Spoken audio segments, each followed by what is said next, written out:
তৈরি পোশাক খাতের শীর্ষ সংগঠন বিজিএমইএর 2025-27 মেয়াদের নির্বাচন অনুষ্ঠিত হচ্ছে।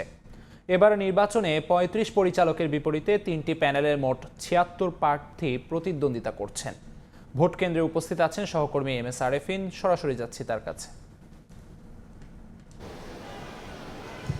জুলাই গণ অভ্যুত্থানের পর দীর্ঘ ৭ মাসেরও বেশি সময় পর নেতৃত্ব শূন্য বাংলাদেশের তৈরি পোশাক খাতের অন্যতম বড় সংগঠন বিজিএমইএর 2025 থেকে 2027 সালের দ্বিবার্ষিক নির্বাচন অনুষ্ঠিত হচ্ছে। আজকে সকাল ৮টার সময়তেই জাস্ট ৮টাতেই কিন্তু নির্বাচন অনুষ্ঠিত হয় এবং প্রথম ভোট গ্রহণ শুরু হয় সকাল ৮টাতে এবং এটি বিকেল ৫টা পর্যন্ত চলবে।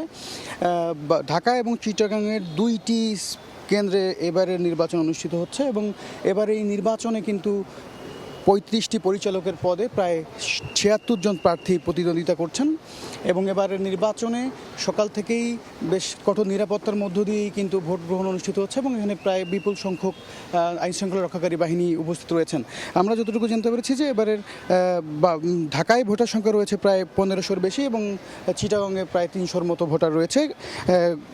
জুলাই অভ্যুত্থানের পর প্রশাসক নিয়োগ দেয় বিজিএমইতে সরকার এবং এরপরে ১২০ দিনের মধ্যে নির্বাচন অনুষ্ঠিত হবার কথা থাকলেও আসলে শ্রম খাতে অসন্তোষ এবং ভুয়া ভোটার তালিকা হালনাগাদ করতে গিয়ে আসলে নির্দিষ্ট সময়েরও প্রায় ৪ মাস পরে কিন্তু এবারের বিজিএমই নির্বাচন অনুষ্ঠিত হচ্ছে এবং এই নির্বাচনটি কিন্তু তৈরি পোশাক খাতের যে উদ্যোক্তারা রয়েছেন তাদের জন্য কিন্তু অনেক বড় একটি প্রাপ্তি বলে তারা আমাকে জানিয়েছেন। তারা এবারের যে ৩৫ জন পরিচালক নির্বাচিত হবেন তারা কিন্তু আগামীতে সভাপতি, সহসভাপতি এবং অন্যান্য সাংগঠনিক যে নেতৃত্ব রয়েছে তারা কিন্তু সেটি নির্বাচন করবেন এবং আজকের এই সকাল ৮টায় ভোটগ্রহণ যেটি শুরু হচ্ছে এটি কিন্তু বিকেল ৫টা পর্যন্ত চলবে এবং এরপর একটি সংবাদ এরপর একটি ব্রিফিংয়ের কথা বলা হয়েছে। তারা ৫টার পরে একটি ব্রিফিং করবেন। তার আগে কিন্তু এখানে কঠোর নিরাপত্তার মধ্য দিয়েই ভোটগ্রহণ অনুষ্ঠিত হচ্ছে এবং চিটাগাংয়ে রয়েছে ৩০৩ জন ভোটার এবং ঢাকায় রয়েছে ১৫০০-রও বেশি ভোটার এবং গতবারে যে ভোটার সংখ্যা রয়েছিল প্রায় ২৫০০। এবার কিন্তু ভোটার সংখ্যা কমেছে কারণ যে সকল ভুয়া ভোটার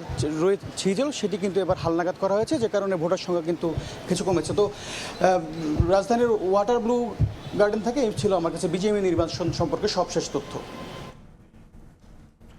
সরাসরি যুক্ত ছিলাম রাজধানীর রেডিসন ব্লু ওয়াটার গার্ডেনে।